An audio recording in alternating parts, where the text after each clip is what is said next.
Orang ini menjadi wali karena Iya. sabar menghadapi istri yang judes. Ih, aku. Kisah wali yang gemar membeli minuman keras dan mendatangi tempat pelacur. Halo gengs, Maniak, apa kabar? Dari Sabang sampai Merauke, dari yang muda sampai yang tua. Hijab kotor bisa dicuci. Cakep. Lantai kotor bisa disapu. Cakep. Mungkin aku memang bukan orang suci, tapi aku juga layak mencintaimu. Salam satu rasa, Itikiwi.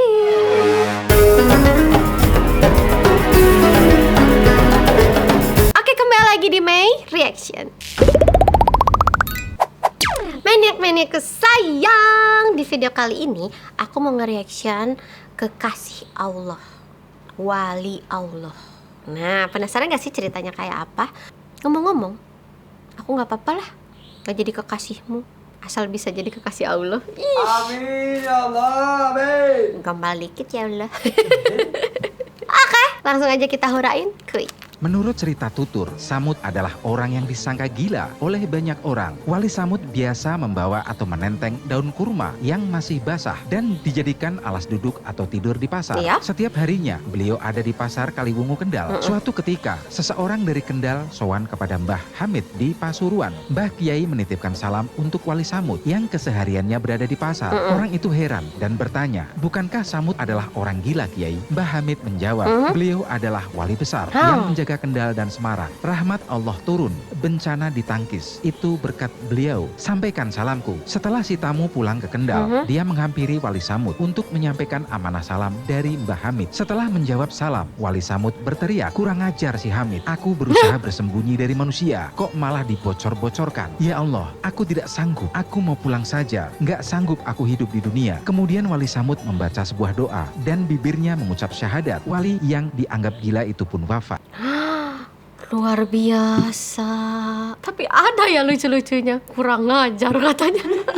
Tapi itulah, dari situ tuh kita belajar ya. Ketika kita punya ilmu itu, sebaik-baiknya ilmu itu yang dipakai, bukan yang disombongin. Dia tuh nggak sombong loh. Aku capek-capek bersembunyi malah dibukanya katanya. Kalau di sini tuh beda lagi. Ketika kita berbuat kebaikan, semua orang harus tahu. Ini tuh antara berbuat baik atau emang mau ngiklan, kan bingung.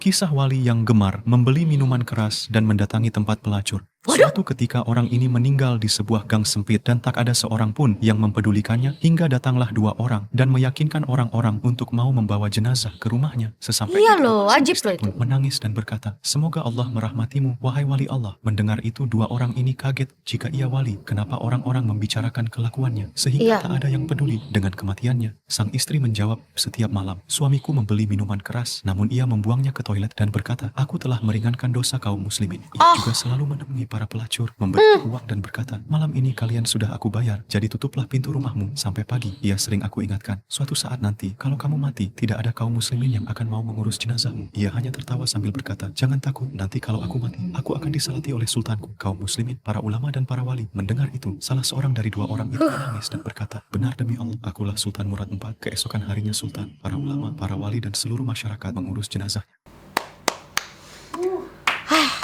Masya Allah, Masya Allah. Kadang tuh kita gitu ya, suka ngelihat orang tuh dari luarnya aja, atau enggak kayak setengah-setengah menilai orang. Kalau sampai kita tahu kayak gini kan kesentil loh. Kita tuh nggak pernah tahu niatnya tuh apa. Tapi ngomong-ngomongin niat ya, perbuatan baik walaupun itu kecil, itu tuh lebih baik daripada niat baik yang besar tapi tidak dilaksanakan. Kan Fata Morgana, Apa tuh mata burger? ilusinasi. Tapi kalau niat buruk mah mending jangan dilaksanain. Sumpah lah, busung kempis maning. Sumpah. Urungkan saja niatmu kalau itu. Orang ini menjadi wali karena Iya. sabar menghadapi istri yang judes. Ih, Suatu aku. ketika ada seseorang yang alim bertamu ke rumah temannya. Namun temannya ini tidak ada di rumah dan ia pun menanyakan keberadaan suaminya kepada istrinya. Si istri tersebut menjawab, "Di hutan mencari kayu. Semoga saja dia dimakan macan. Laki-laki tidak berguna." Sambil mengelus dada, lelaki tersebut menunggu kepulangan temannya. Setelah beberapa lama menunggu, akhirnya yang ditunggu datang. Orang tersebut melihat temannya pulang dengan berjalan kaki dan di belakangnya ada macan yang mengangkut kayu miliknya. Oh my God. Subhanallah, atas kesabarannya menghadapi istri yang judes dan kurang ajar, temannya kini menjadi wali yang memiliki karomah. salah satunya mampu menaklukkan harimau. Waduh. Semoga aku tidak menjadi istri yang judes deh. Tapi ketika kita menjadi istri yang judes, siapa tahu istrinya, suaminya sabar. Suaminya yang masuk surga, istrinya masuk neraka gimana? Nggak barengan. Ya enggak lah. Enggak ya? Makanya itu suaminya diangkat derajatnya karena dia sangat menyepelekan. Kalau mau berdua aku just jadi istri soleha kan. Ya udah aku jadi istri yang soleha aja lah. Nggak apa-apa suaminya nggak jadi wali lah, tapi masuk bareng gitu. Iya, gitu maksudnya. Kadang Sasro tuh mengerti loh isi hati aku. Paham ya? Kalian juga ya. Iya. Maaf agak-agak lola-lola gitu ya. Ketika aku lola, terus kalian sabar. Itu adalah jalan menuju sorga. Saya masalah. Peristiwa pemakaman seorang wali yang menggemparkan langit dan bumi. Begitu banyak orang yang tak dikenal berdatangan dan berebut untuk mengurus jenazah dan pemakamannya. Subhanallah. Dialah wali dari Yaman bernama Uwais Al-Qarni. Uwais Penduduk kota Al-Qarni. Yaman tercengang. Mereka saling bertanya-tanya, siapakah sebenarnya engkau, wahai Uwais Al-Qarni? Bukankah Uwais yang kita kenal hanyalah seorang fakir yang tak memiliki apa-apa, yang kerjanya sehari-hari hanyalah sebagai pengembala domba dan unta? Mereka beranggapan bahwa orang-orang asing yang muncul tersebut mungkin adalah malaikat yang diturunkan untuk mengurus jenazah dan pemakamannya. Wow. Peristiwa itu kemudian telah tersebar kemana-mana. Barulah saat itu penduduk Yaman menyadari bahwa Rasulullah pernah bersabda, Uwais Al-Qarni adalah sosok yang sangat berbakti kepada orang tua dan dia sangat terkenal di langit. Terkenal karena berbakti kepada orang tua. Berarti sebenarnya jalan menuju surga itu banyak ya. Ada yang sabar dengan istrinya masuk surga. Ada yang berbakti kepada orang tuanya masuk surga.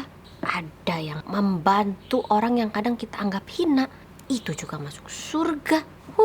Sungguh kalau kalian tidak mengerti, kalian adalah orang yang merugi. Wah, ya. Apalah takilun, apalah tatafakkarun. Nah itu. itu.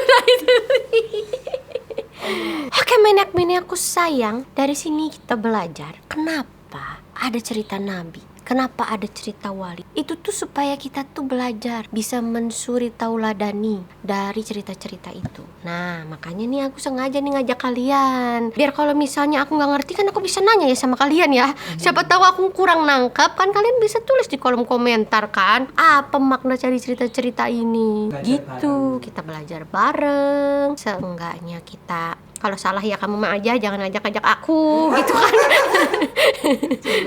Curang. Oke, kalau begitu terima kasih udah nonton video ini. Salam satu rasa, it's Kewi.